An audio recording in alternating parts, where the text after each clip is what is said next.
Maharashtra news सदैव आपल्यासोबत। नमस्कार, मी धनश्री। गरजा महाराष्ट्र न्यूज मध्ये आपले स्वागत। प्रथम एक नजर हेडलाईन्सवर। देशातील ग्राहक चळवळीचे प्रणेते आणि ज्येष्ठ सामाजिक कार्यकर्ते बिंदू माधव जोशी यांचे रविवारी खासगी रुग्णालयात वृद्धापकाळाने निधन। भारत-पाकिस्तान क्रिकेट वॉर अनुभवण्याची संधी पुन्हा एकदा क्रिकेट रसिकांना मिळणार आणि पाकिस्तानमध्ये लष्करी हेलिकॉप्टरला क्षेपणास्त्र डागून पाडल्याचे दाखवणारा व्हिडिओ पाकिस्तानी तालिबांनी केला जारी। गरजा महाराष्ट्र न्यूज सदैव आपल्यासोबत। देशातील ग्राहक चळवळीचे प्रणेते आणि ज्येष्ठ सामाजिक कार्यकर्ते बिंदू माधव जोशी यांचे रविवारी खासगी रुग्णालयात वृद्धापकाळाने निधन झाले। गेल्या वर्षभरापासून ते हृदयाच्या आजाराने त्रस्त होते। प्रकृती खालावल्यामुळे जोशी यांना मागील आठवड्यात उपचारासाठी रुग्णालयात दाखल करण्यात आले होते। रविवारी त्यांची प्राणज्योत मालवली आहे। सामाजिक कार्याची त्यांची तळमळ त्यानंतरही कायम राहिली आहे आणि आदिवासी तसेच तळागाळातील लोकांच्या उन्नतीसाठी त्यांनी स्वतःला वाहून घेतले। याच काळात ते जयप्रकाश नारायण यांच्या संपर्कात आले। जोशी यांचे कार्य पाहून स्वतः जयप्रकाशजी देखील प्रभावित झाले आणि तुम्ही नवनिर्माण चळवळ उभी केली आहे।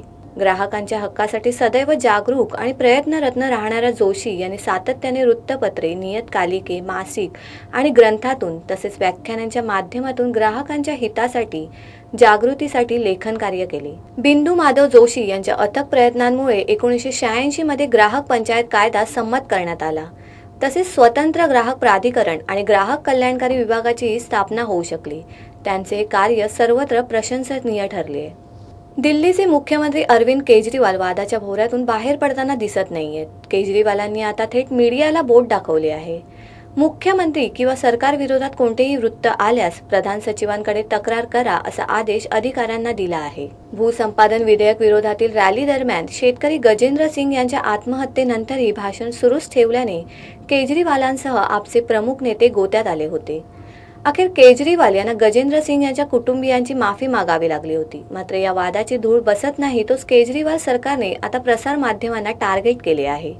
मुख्यमंत्री किंवा सरकारची प्रतिमा मलिन करणाऱ्या बातम्या विरोधात प्रधान सचिवांकडे तक्रार करावी। तक्रारीत तथ्य आढळल्यास संबंधित वृत्तपत्र किंवा वृत्तवाहिनी किंवा मीडिया संस्थेवर कारवाई केली जाईल असे आदेश केजरीवाल सरकारने अधिकाऱ्यांना दिले आहे। भारत-पाकिस्तान क्रिकेट वॉर अनुभवण्याची संधी पुन्हा एकदा क्रिकेट रसिकांना मिळणार आहे। या वर्षाच्या डिसेंबरमध्ये भारत-पाकमध्ये 3 कसोटी, 5 वनडे आणि 2 2020 सामन्यांची मालिका खेळवली जाणार आहे। पाकिस्तान क्रिकेट बोर्डाचे अध्यक्ष शहरयार खान आणि BCCI अध्यक्ष जगमोहन दालमिया यांच्या चर्चेत याबाबत निर्णय झाला असल्याचे सांगण्यात येत आहे। नोव्हेंबर-डिसेंबर महिन्यात UAE मध्ये होणाऱ्या या मालिकेत 3 कसोटी, 5 वनडे आणि 2 2020 सामन्यांची मालिका खेळवली जावी असा प्रस्ताव आहे। सामन्यांचं वेळापत्रक मात्र अजून निश्चित झालेलं नाहीये। तसंच सरकारची परवानगी मिळाल्यावरच या मालिकेचं आयोजन करता येईल असं दालमिया यांनी म्हटलंय। पाकिस्तान क्रिकेट बोर्डाचे अध्यक्ष शहरयार खान यांनी रविवारी कोलकात्यात BCCI अध्यक्ष जगमोहन दालमिया यांची भेट घेतली।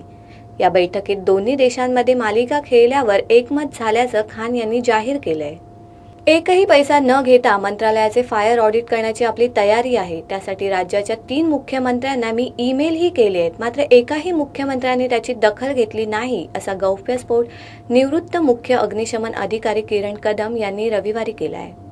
मुंबईतील काळबादेवी परिसरातील गोकुळ हाऊस इमारतीला लागलेली आग, त्यात अग्निशमन दलाच्या 2 अधिकाऱ्यांचा गेलेला बळी या पार्श्वभूमीवर कदम यांनी अग्निसुरक्षा अग्निशमन दलाच्या जवानांना मिळणारी वागणूक यावर परखड टीका केली आहे। ते म्हणाले, मुंबईतील अनेक इमारती अग्निशमन यंत्रणेच्या दृष्टीने असुरक्षित आहेत। मंत्रालयाची इमारतही त्याला अपवाद नाहीये। मंत्रालयाला लागलेल्या आगीनंतर त्याची दुरुस्ती करण्यात आली, पण आजही आगीच्या दृष्टीने मंत्रालय असुरक्षित असल्याचा दावा त्यांनी केलाय।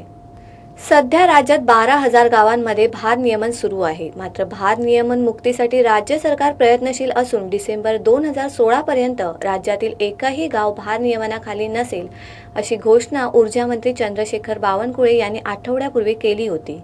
भाजपने आपल्या जाहीरनाम्यातही भारनियमन मुक्तीची घोषणा केली होती। त्यामुळे ऊर्जा मंत्र्यांनी घुमजाव केल्याने चहूबाजूंनी टीका होण्याची शक्यता आहे।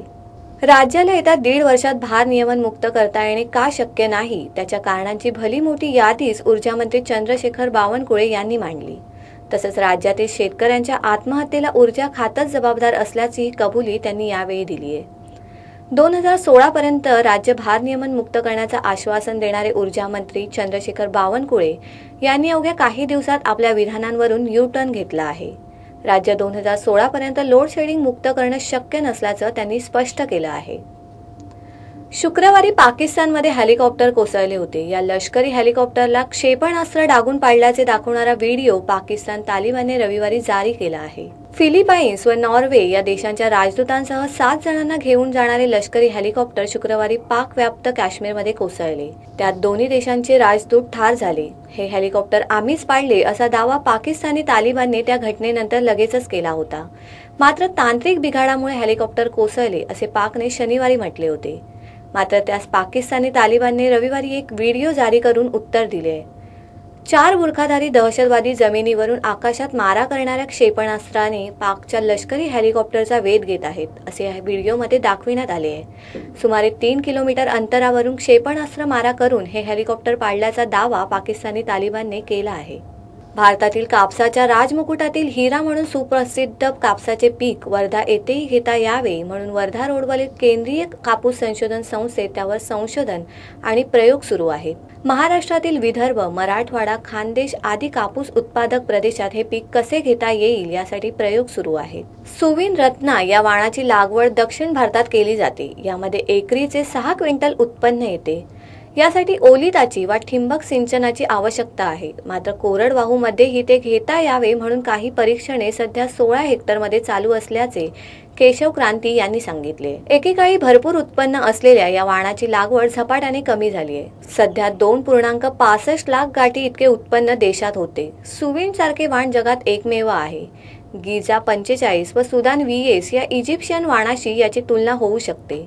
याचा धागा 37 ते 39 मिलीमीटर इतका लांब असतो असे त्यांनी सांगितले आहे. एटीएम आणि क्रेडिट कार्डावरून होणारे गैरव्यवहार लक्षात घेता रिझर्व्ह बँकेने महत्त्वाची पावले उचलली आहेत. अशा गैरव्यवहाराला आळा घालण्यासाठी सर्व बँकांनी EMV चिप असलेली क्रेडिट कार्ड आणि डेबिट कार्ड ग्राहकांना देण्याचे आदेश दिले आहेत. 1 सप्टेंबर 2015 पासून हे कार्ड ग्राहकांना देण्यात यावे असंही त्यांनी म्हटलंय. सध्या सर्व बँका ग्राहकांना मॅग्नेटिक चिप असलेली कार्डे देतात, ज्यामुळे मोठे गैरव्यवहार होतात. हे टाळण्यासाठी ग्राहकांना EMV चिप असलेली क्रेडिट कार्ड आणि डेबिट कार्ड पुरवावीत असे रिझर्व्ह बँकेने आपल्या आदेशात म्हटले आहे. या नवीन लागणाऱ्या सुविधा उभाराव्यात तसेच दुकानामध्येही ही सेवा सुरू करून द्यावी असंही त्यात म्हटलंय. EMV चिप असलेली क्रेडिट कार्ड आणि डेबिट कार्ड स्कीमिंग करता येत नाही आणि ही कार्ड अतिसुरक्षित समजली जातात, त्यामुळे यांचा वापर करण्यात येणार आहे. इंडियन प्रीमियर लीगमध्ये रॉयल चॅलेंजर्स बंगळुरू संघाचा ख्रिस गेल आणि एबी डिव्हिलियर्स या दोन्ही खेळाडूंना चिअर लीडर्स कंटाळले आहेत. म्हणजे त्या दोघांच्या दमदार बॅटिंगला कंटाळले आहेत. IPL सामन्यात चिअर लीडर्स सर्वांचेच मनोरंजन करीत असतात. मात्र ख्रिस गेल आणि एबी डिव्हिलियर्सच्या आक्रमक बॅटिंगमुळे त्या चांगल्याच वैतागल्या आहेत. सूत्रांनी दिलेल्या माहितीनुसार त्यांना टुर्नामेंटमध्ये सोडून जायची इच्छा आहे, कारण ख्रिस गेल आणि एबी डिव्हिलियर्स हे दोन्ही बॅट्समन असे आहेत की जे लागोपाठ षटकार आणि चौकार मारत असतात. त्यामुळे चिअर लीडर्सना आराम करण्यासाठी वेळच मिळत नाही. त्या RCBची टीम सोडून किंग्ज 11 पंजाबमध्ये जाऊ इच्छित आहेत. चिअर लीडर्स रंगबिरंगी आणि शॉर्ट स्कर्ट आणि टीमची जर्सी घालून आपल्या टीमद्वारे लागलेल्या षटकार, चौकार आणि विकेट घेतल्यानंतर रॅम्पवर येऊन दर्शकांचं मनोरंजन करतात. अखेर रणबीर कपूर आणि कटरीना विषयी अनेक वर्षापासून मीडियामध्ये असलेल्या चर्चेला अभिनेता रणबीर कपूरने पूर्णविराम दिलाय. अभिनेत्री कटरीना कैफ सोबतच आपलं नातं त्याने स्वीकारलं असून पुढील वर्षाखेरीस आपण विवाहबद्ध होणार असल्याचं त्यानं सांगितलंय. एरवी आपल्या खासगी आयुष्याबद्दल आणि कटरीना सोबतच्या नात्याबद्दल रणबीर बोलण्याचं टाळतोय. एका इंटरव्ह्यू दरम्यान रणबीरनं हे कबूल केलंय. कटरीना आणि रणबीरला अनेक वेळा आपण सोबत पाहतो. रणबीर म्हणाला, यावर्षी आम्ही खूप बिझी आहोत, अशात लग्नासाठी वेळ नाहीये. आम्ही पुढील वर्षाच्या अखेरीस लग्न करण्याचा विचार करतोय. आम्हा दोघांचंही यावर एकमत आहे. तो म्हणतो, आम्हाला आमच्या नात्यावर विश्वास आहे. जर आता आम्ही आपल्या नात्याबद्दल जाहीर खुलासा केला नाही तर तो नात्याचा अपमान असेल. मी 33 वर्षाचा आहे आणि ही वेळ संसारात पडण्याची आहे. कटरीनालाही हेच हवंय. मी लहानाचा मोठा अशा कुटुंबात झालोय की जिथं चित्रपटात सर्व काही आहे. अशात मी गॉसिपचं महत्त्व समजतो आणि माझा फंडा सिंपल आहे. जिथं गॉसिप आहे तिथं कोणतीही प्रतिक्रिया द्यायचं नाही आणि हा सल्ला आहे, स्वतःबद्दल जास्त विचार करू नये. जाता जाता पुन्हा एक नजर हेडलाईन्सवर. देशातील ग्राहक चळवळीचे प्रणेते आणि ज्येष्ठ सामाजिक कार्यकर्ते बिंदू माधव जोशी यांचे रविवारी खासगी रुग्णालयात वृद्धापकाळाने निधन. भारत पाकिस्तान क्रिकेट वॉर अनुभवण्याची संधी पुन्हा एकदा क्रिकेट रसिकांना मिळणार आणि पाकिस्तानमध्ये लष्करी हेलिकॉप्टरला क्षेपणास्त्र डागून पाडल्याचे दाखवणारा व्हिडिओ पाकिस्तानी तालिबांनी केला जारी।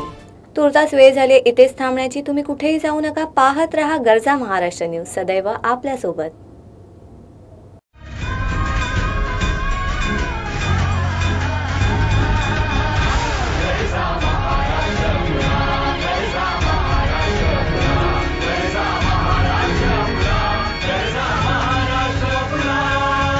गरजा महाराष्ट्र न्यूज, सदैव आपल्यासोबत।